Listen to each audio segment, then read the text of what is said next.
Hello and welcome to InvestTrek, the channel where we turn beginners into wealth-building warriors, or at least a bit wealthier. If you're just starting your investment journey and feel like you're wading through a sea of confusing charts, acronyms, and conflicting advice, don't worry, you're not alone. Investing can be like trying to understand all the rules of baseball while you're playing it, but with the right knowledge, mindset, and a few solid tips, you'll be ready to bat for a home run. Today, we're going to cover some essential tips for new investors. These are timeless strategies that even JP Morgan would have approved of. By the end of this video, you'll have a better grasp on how to set goals, manage risks, and avoid the most common pitfalls. So let's dive in and get you started on the path to financial freedom. Disclaimer: the financial advice provided here is for entertainment purposes only. Any resemblance to actual investment strategies, sound financial planning, or common sense is purely coincidental. I'm not a licensed financial advisor, and while I may occasionally sound wise, I promise I'm just here to make you smile and think, not to balance your checkbook. Always consult a professional before making any decisions that might involve your money or your sanity. That being said, let's dive right in. You know how you don't just hop in your car and drive without knowing where you're going? Well, investing is like that, but with much more money at stake. Before you put your hard-earned cash into any investment, it's crucial to have a clear idea of why you're investing in the first place, whether it's retirement, a down payment on a house, or just because you want to one day say, I own stock in that company. Having defined financial goals is key. Here's what to do. Write down your goals. Don't just say, I want to be rich one day. Be specific. I want $100,000 for retirement in 30 years, or I need $20,000 for a down payment on a house in 5 years. Details, people, details. Break down your goals. If you're dreaming big, like saving $1 million, don't just look at it as one giant leap. Break it into smaller, manageable milestones, like a financial scavenger hunt. Match investments to goals. Short-term goals, like a vacation in 2 years, might need safer, more stable investments, while long-term goals, like retirement, can afford to take on a little more risk. Just don't go too crazy, or you might end up living off canned sardines at retirement. Okay, we know, the idea of reading about investing sounds about as thrilling as watching paint dry. But trust me, you'll want to know at least the basics if you're going to dip your toes into this pool. Otherwise, you might end up like that guy who thought Bitcoin was just a cool name for a new kind of pizza. Here's what to do. Start with the basics. Learn about the big players: stocks, bonds, mutual funds, and ETFs. No, not electronic fund times, exchange-traded funds. Also, get cozy with terms like diversification, risk tolerance, and compound interest. The 3 things that'll make you sound like a genius at parties. Drop us a comment to let us know which of these topics you want us to cover in a future video. Read some books. Yes, actual books, not just Instagram posts. Here are a couple of classics to start with. The Intelligent Investor by Benjamin Graham and Common Stocks and Uncommon Profits by Phillip Fisher. No need to read them cover to cover, just get the highlights. Follow credible financial news. Websites like Morningstar, Investopedia, or The Motley Fool are great resources. You'll probably still feel like you're in the deep end, but you'll at least know what's going on. We'll post some links to resources down below, and be sure to subscribe so as not to miss out on new content. You've probably heard about someone making huge gains in the stock market. Don't let that pressure you into diving in head first. Starting small is key, and we promise there's no rush. It's not a race. It's more like a slow, satisfying jog where you're building wealth over time. You wouldn't run a marathon without training first, right? Here's what to do. Invest small amounts regularly. Start with what you can afford to lose, like the price of a couple of fancy lattes.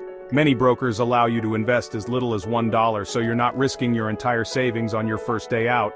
Several brokerage platforms, such as Fidelity, Charles Schwab, and Robinhood, to name a few, allow fractional investing, enabling investors to buy fractions of stocks, exchange-traded funds, ETFs, or other securities rather than purchasing whole shares. Dollar cost averaging, DCA. Sounds fancy, but it's simple. DCA means you invest a fixed amount of money at regular intervals, such as every month, instead of trying to time the market. It's like paying for your Netflix subscription every month, reliable and predictable. Automate your investments. Many platforms let you set up automatic deposits. That way you're investing without even thinking about it. Kind of like that gym membership you forgot you had, except with better results, hopefully. Let's say you're at a party, and you have 5 different appetizers in front of you. Would you eat only one and risk missing out on the others? No, I don't think so. You diversify your plate. Same goes for investing. Spreading your money across different investments helps reduce the risk that a single bad choice will wipe you out. Here's what to do. Don't just invest in stocks, mix it up. Add bonds, real estate investment trusts, REITs, and maybe even a little gold or oil. It's like making sure your investment diet includes all the food groups. Use index funds or ETFs. These are like buffet-style investments. With one click you get a bunch of different stocks, giving you instant diversification. So you're basically saying, why pick one when I can have them all? Check out our video where we deep dive ETF investing for beginners.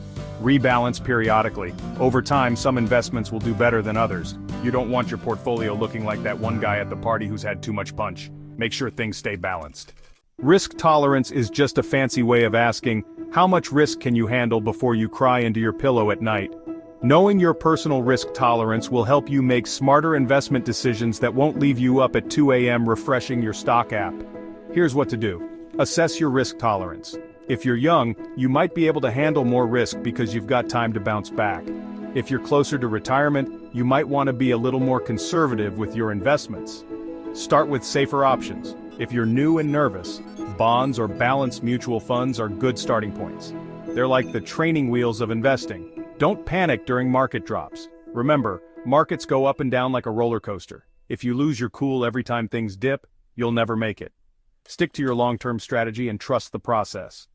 If you're in this to get rich quick, you're in the wrong business. Investing is a marathon, not a sprint. It's like planting a tree. You're not going to see a giant oak grow overnight, but over time your money will start to compound and grow. Kind of like a financial bonsai. Here's what to do. Think in decades, not months. If you're investing for retirement, you might not see huge returns immediately, but over time, the growth can be significant. Let compounding work for you. The earlier you start, the better. Your money will grow on itself, like how a snowball grows as it rolls down a hill. Reinvest dividends and capital gains to let it build. Use the rule of 72. This is a nifty trick to estimate how long it'll take for your money to double. Just divide 72 by your expected annual return. For example, if you're getting 8% per year, divide 72 by 8, and it'll take about 9 years for your money to double. Fees are like those sneaky charges at the end of a dinner bill. You don't see them coming, but they can definitely impact your wallet. High fees can eat into your returns over time, so be careful what you're paying for.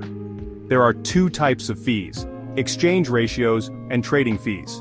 An exchange ratio is the annual fee an exchange charges its investors. It's stated as a percentage of the fund's average assets under management, or AUM. Taxes are also a biggie, just like that friend who always wants a slice of your pizza. Here's what to do. Choose low-cost funds. Index funds and ETFs typically have lower fees than actively managed funds. ETF exchange ratios can range from as low as 0.03% for some passively managed ETFs to over 1% for actively managed ETFs.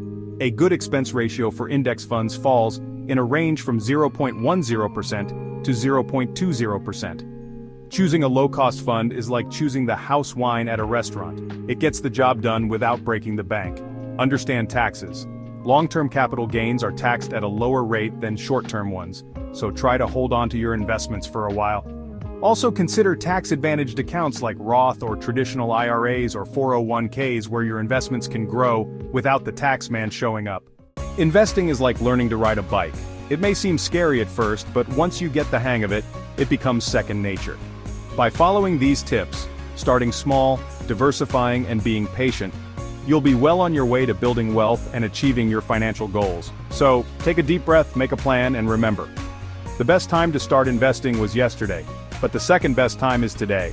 Don't forget to like, subscribe, and turn on notifications to this channel for more tips and videos on investment topics.